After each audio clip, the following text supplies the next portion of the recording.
Bonjour, alors on me donne un petit exercice, donc c'est une primitive qu'on me demande de calculer. Alors je vais vous montrer une technique que vous pouvez utiliser pour calculer cette intégrale sans utiliser l'intégration par partie.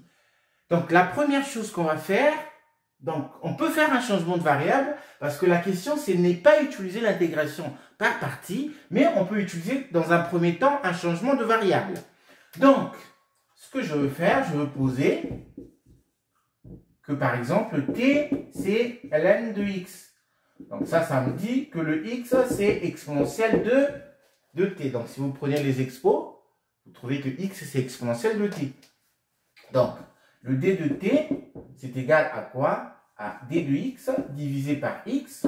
Or le x est égal à ça, donc ça nous donne d de x divisé par e. Donc on trouve que d de x c'est exponentiel de t fois d de t. Donc du coup, si je reviens ici, alors je vais noter ça par exemple, f de x. Si je reviens, mon f de x devient quoi?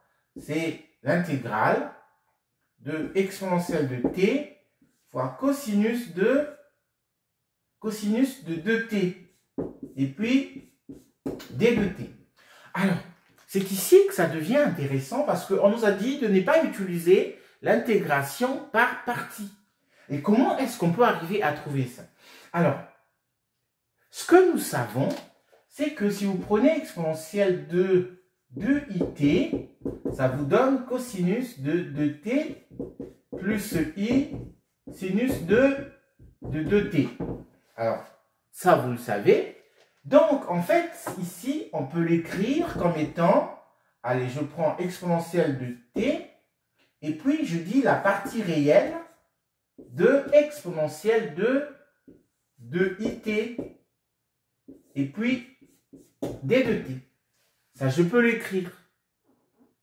Et une fois que j'ai les, qu'est-ce que je peux faire? Donc, la partie réelle de ça, bon, ça c'est réel, donc je peux dire que c'est la partie réelle de l'intégrale de exponentielle de 1. Donc, je fais entrer ici exponentielle de t fois exponentielle de it et puis d de t.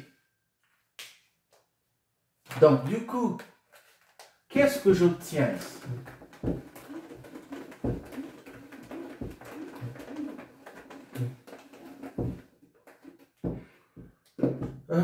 Du coup, donc j'ai mon f de x que je cherche.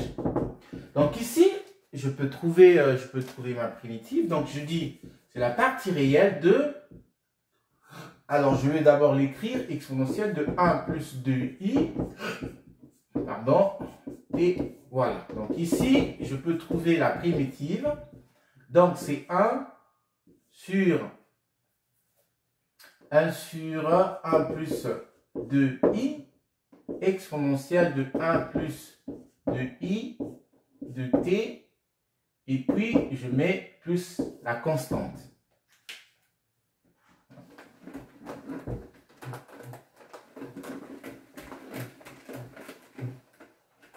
Et après, une fois qu'on arrive ici, je fais la partie réelle de, donc ici j'ai 1 moins 2i divisé par 5. Et là, j'ai exponentielle de t et je remplace ici par cosinus de t plus i sinus de t plus la constante. Donc, qu'est-ce que ça me donne? Je dois prendre la partie réelle de... Donc, étant donné que je prends la partie réelle, qu'est-ce que j'aurai? Alors, si vous voulez, ici, je vais d'abord l'écrire comme étant 1 sur 5 moins 2 sur 5i sur 5i exponentielle de t. Et puis je développe, donc ici je garde cosinus de t plus i sinus de 2t. Voilà. Donc voilà ce que j'obtiens. Donc moi, ce qui m'intéresse ici, c'est juste de prendre la partie réelle. Donc du coup, vous voyez que la partie réelle, donc j'ai 1/5 multiplié par ça. Donc ça me fait 1/5 de exponentielle de t fois cosinus de 2t. Et puis, parce que l'autre partie, c'est imaginaire. Et puis ça, avec ça, c'est imaginaire. Par contre, ça, avec ça, moins fois i, c'est moins 1. Donc, ça me donne plus 2 sur 5 ET. Et puis, sinus de 2t. Voilà. Mais on sait que tout à l'heure, on avait posé t est égal à ln de x. Donc, exponentielle de t, c'est en fait égal à x.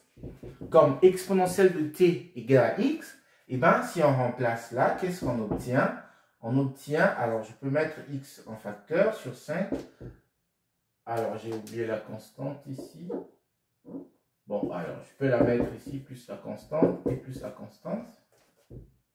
Donc ça me fait ça, et puis cosinus de 2t plus 2 sinus de 2t, et puis la constante.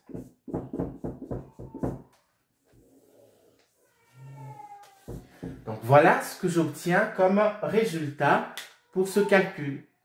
Merci.